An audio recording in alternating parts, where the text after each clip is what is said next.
नमस्कार, मेरा नाम दिव्यांशी है और आप देख रहे हैं आसान भाषा में।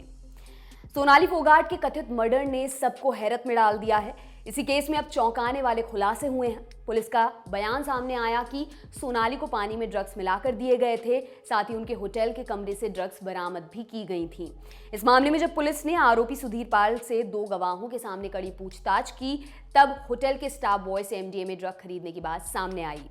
एमडीएमए का नाम आते ही बवाल मच गया। ड्रग्स का नाम सामने आने पर ऐसा अमूमन होता है, पर ऐसा क्यों? क्या होता है एमडीएमए और क्या है इस सिंथेटिक ड्रग की कहानी? आइए सब कुछ जानते हैं।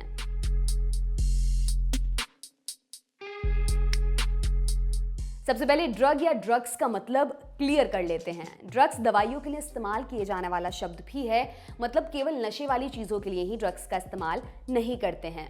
दवा की दुकान पर भी अक्सर केमिस्ट और ड्रगिस्ट आपको लिखा मिल जाता है।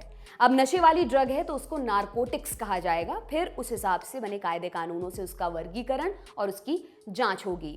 सिंथेटिक ड्रग्स वो केमिकल कंपाउंड होते हैं जिन्हें लैब में बनाया जाता है, मतलब पेड़ की छाल, फूल, फलों के बीज और अला फला चीज़ों में नहीं मिलता।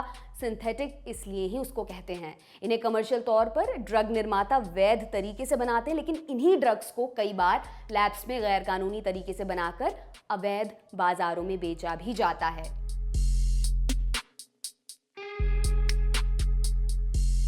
एमडीएमए तो होती है शॉर्ट फॉर्म, पूरा नाम है मिथाइलिन डाइऑक्सी मेथएम्फेटामीन। कई बार इसको मेथ भी कहते हैं। सिंथेटिक ड्रग है, इसके और भी नाम है। टैबलेट के रूप में मिलने वाले एमडीएमए को एक्सटेसी कहते हैं और अगर बुरादे या फिर क्रिस्टल के फॉर्म में ये मिले तो मैंडी भी कहते हैं। विकिपीडिया पर अगर आप टहल कर आएंगे तो एक नाम मौली भी लिखा मिल जाएगा।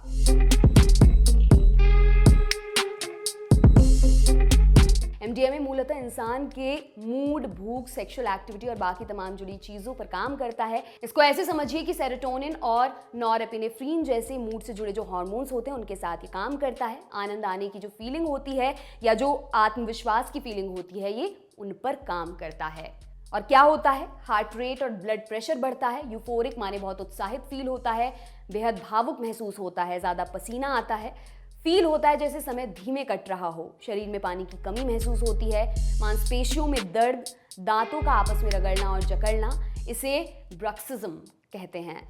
हेलुसिनेशंस होते हैं, मतलब बहुत कंफ्यूजन होता है।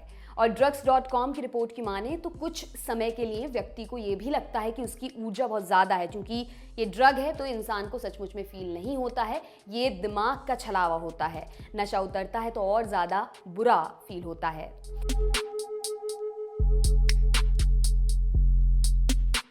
साल 1912 में एमडीएमए को पहली बार मर्क ग्रुप द्वारा बनाया गया था। इसका उपयोग 1970 के दशक की शुरुआत में मनोचिकित्सा के क्षेत्र में किया गया था और 1980 के दशक में एक स्ट्रीट ड्रग के रूप में ये लोकप्रिय हो गया, मतलब गली गली बिकने लगा अवैध रूप से। एमडीएमए को बनाने या सिंथेसाइज करने में सेफ्रॉल का इस्तेमाल किया जाता है। सेफ्रॉल इस ड्रग के सिंथेसिस में अहम भूमिका निभाता है। सेफ्रॉल के अलावा और भी कंपाउंड मिलाए जाते हैं, लेकिन पूरा तरीका नहीं बताएंगे, आपको भी पता है क्यों नहीं बताने वाले।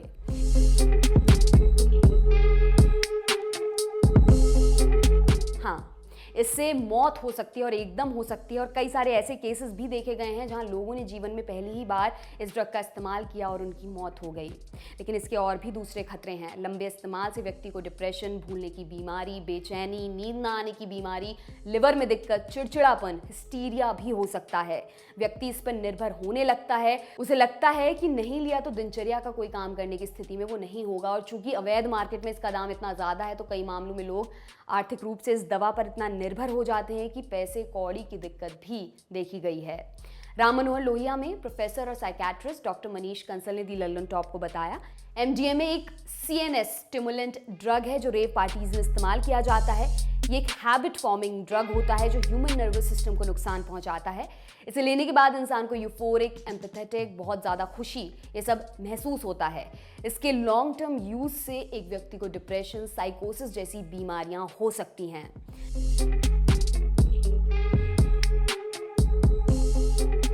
भारत में ड्रग्स से जुड़ा एक्ट क्या है उसके बारे में भी आपको बता देते हैं। इंडिया में साइकोट्रोपिक ड्रग्स पर बैन है। एक एक्ट है जो किसी व्यक्ति को किसी भी नार्कोटिक दवा या साइकोट्रोपिक पदार्थ का उत्पादन, निर्माण, खेती, कब्जा, बिक्री, खरीद, परिवहन, भंडारण और या सेवन प्रतिबंधित करता है। नाम है narcotic drugs and psychotropic substances act 1985, जिसे आमतौर पर एनडीपीएस अधिनियम के रूप में जाना जाता है। ये अब तक 4 बार अमेंड किया जा चुका है। यह एक्ट पूरे देश में लागू है, साथ ही ये भारत के बाहर सभी भारतीय नागरिकों और भारत में रजिस्टर्ड जहाजों और विमानों में सफर करने वाले सभी व्यक्तियों पर लागू होता है। लेकिन कानून की बात तो है ही, साथ ही बात है आपके स्वास्थ्य की। हम आपसे अपील करते हैं, हम ये बार बार अपील करते हैं कि नशा स्वास्थ्य के लिए हानिकारक है, इसकी जद में मत जाइए। आपके लिए तमाम जानकारी इकट्ठा की है हमारी साथी आस्था ने। देखते रहिए दी लल्लन टॉप। शुक्रिया।